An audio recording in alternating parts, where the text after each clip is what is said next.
ബെവ്കോ ഔട്ട്ലെറ്റുകളിൽ പരീക്ഷണാടിസ്ഥാനത്തിൽ നടപ്പാക്കി വന്ന ഷിഫ്റ്റ് സമ്പ്രദായത്തിൽ ജീവനക്കാരുടെ എതിർപ്പിനെ തുടർന്ന് മാറ്റമുണ്ടാക്കിയിരിക്കുന്നു.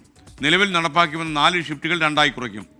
താല്പര്യമുള്ള ജീവനക്കാരിൽ നിന്ന് സമ്മതപത്രം വാങ്ങാനും ബെവറേജസ് കോർപ്പറേഷൻ തീരുമാനിച്ചു. 11 മണിക്കൂറുകൾ തുടർച്ചയായി ജോലി ചെയ്യേണ്ടി വരുന്ന വനിതാ ജീവനക്കാരടക്കമുള്ളവരുടെ ബുദ്ധിമുട്ട് പരിഗണിച്ചാണ് ഷിഫ്റ്റ് നടപ്പാക്കാൻ മാനേജ്മെന്റ് തീരുമാനിച്ചത്. എന്നാൽ പരീക്ഷണാടിസ്ഥാനത്തിൽ എറണാകുളത്തും കാഞ്ഞങ്ങാടും ഷിഫ്റ്റ് നിലവിൽ വന്നതോടെ ജീവനക്കാരിൽ നിന്ന് എതിർപ്പുയർന്നു. 8 മണിക്കൂർ ജോലി നിജപ്പെടുത്തുമ്പോൾ അധിക മണിക്കൂറിന് കിട്ടിയിരുന്ന ബദ്ധ നഷ്ടപ്പെടുമെന്നായിരുന്നു എതിർപ്പിന് പ്രധാന കാരണം. യൂണിയനുകൾ ഒറ്റക്കെട്ടായി എതിർത്തു. ബെവ്കോ ആസ്ഥാനത്തിന് മുന്നിൽ സമരം നടത്തി. പിന്നാലെയാണ് താല്പര്യമുള്ളവർക്ക് മാത്രം ഷിഫ്റ്റ് ഏർപ്പെടുത്താനുള്ള പുതിയ തീരുമാനം. രാവിലെ 10 മുതൽ വൈകിട്ട് 5 വരെയും ഉച്ചയ്ക്ക് 2 മുതൽ രാത്രി 9 വരെയുമാണ് പുതിയ ഷിഫ്റ്റുകൾ.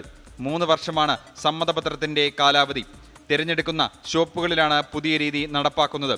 ഷിഫ്റ്റ് സമ്പ്രദായം നടപ്പാക്കുന്നത് മാനേജ്മെന്റിന് പണം ലാഭിക്കുന്നതിനല്ലെന്നും ജീവനക്കാരുടെ ബുദ്ധിമുട്ട് പരിഗണിച്ചാണെന്നുമായിരുന്നു MDയുടെ വിശദീകരണം.